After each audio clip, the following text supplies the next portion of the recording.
The series opens in Tokyo with ordinary people starting their day. Among them are Kayashima, a hairdresser debating meeting someone, and Sai, a high school gym teacher who spots her longtime crush, Shirahama, a firefighter, on the train platform. All three, along with many others, board the train. Suddenly, an earthquake alert blares, chaos erupts, and people and objects vanish. The train speeds into a tunnel. A loud impact shakes it violently, and passengers are thrown to the ground. When the train finally stops, the passengers step out to find themselves in an unfamiliar forest. Their emergency calls go unanswered due to no signal, and panic sets in. Shirahama introduces himself as a firefighter, reassuring everyone and checking for injuries. Meanwhile, at the station, police are baffled by the mysterious disappearance of an entire train carriage. Shirahama, Sai, and Kayashima venture into the tunnel, only to find it opens up to a vast desert and mountainous terrain. No signs of civilization.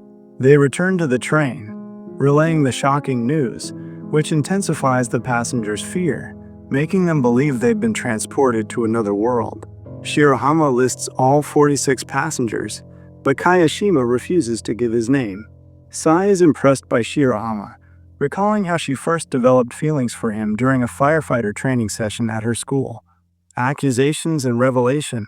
Later, a girl named Rina finds a newspaper article about a murder suspect near the train. Hungry, she rummages through a bag next to her, discovering it's Kayashima's.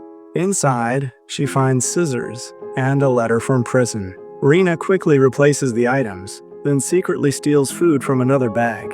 She eats most of it, then hands the empty bag to Kayashima. When Sai discovers her food has been stolen, she demands to know the thief's identity. Rina, seeing Kayashima with a food bag, immediately accuses him. She reveals finding the prison letter and weapons in his bag, implying he's a criminal. Kayashima denies it, but the frightened passengers don't believe him, causing him to leave the group in disappointment to find his own way home. The remaining group shares their food. A vlogger, filming everything, reviews his earlier footage and catches Rina stealing the food. He shows the others, revealing Kayashima's innocence. Rina remains unrepentant, claiming she didn't lie about him being a criminal. Enraged, Sai and Shirahama reprimand her and set out to find Kayashima. Rescue and startling discoveries. Kayashima wanders aimlessly until he reaches a dead-end ravine. The ground crumbles beneath him and he slips, clinging desperately to a tree root. Sai and Shirahama arrive just in time, pulling him to safety. They apologize for not trusting him, but Kayashima brushes it off, stating he doesn't consider them friends. The next day, still without help, passengers scatter through the woods. In the evening, a high school student finds a discarded can with a 2026 manufacturing date. An old woman named Tanaka mentions seeing the Tokyo Bloom Tower, also scheduled for 2026 completion. A botanist, Kato, reveals he found a plant not scientifically developed for another 30 years. These facts lead the group to speculate that their train has traveled 30 years into a future where civilization has collapsed. Water scarcity and new suspicions. Soon after, an injured man arrives, explaining that a cart of drinks he found was stolen. The group immediately suspects Rina again, but she insists she's innocent. They conclude the thief is among them, leading to heated arguments. Shirahama calms the situation and sets up a tarp to collect rainwater, but it doesn't rain, leaving them in a dire situation. The next morning, the train conductor catches Tanaka with a water bottle, exposing him as the cart thief.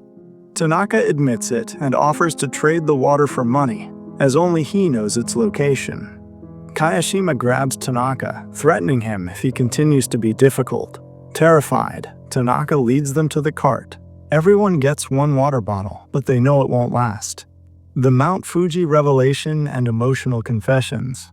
The next day, a small group searches for a water source. They find frogs in damp ground, indicating they're close.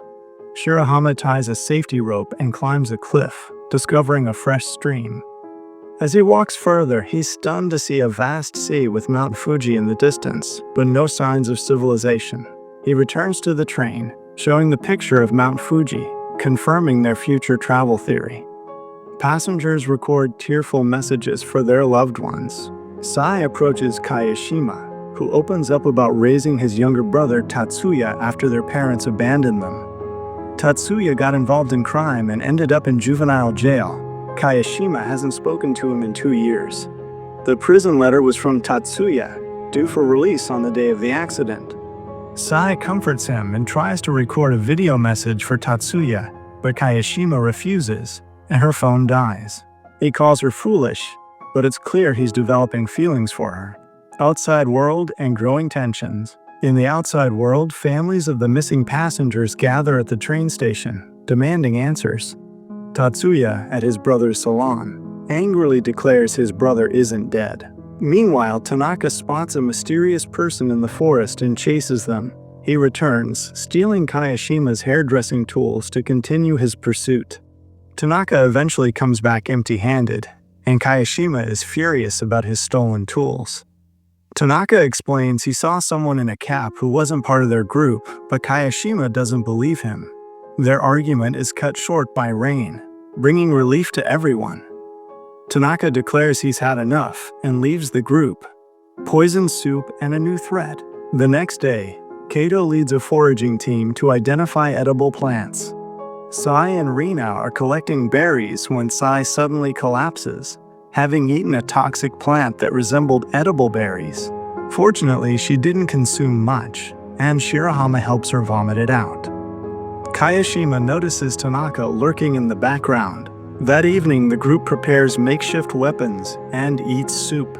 Someone notices a toxic plant in one of the soups. Kato identifies it as an inedible berry and wonders how it got there. Kayashima suspects Tanaka, believing he tried to poison them but accidentally added the wrong berries. Kayashima wants to confront Tanaka, but Shirahama doesn't believe he's the culprit, leading to an argument.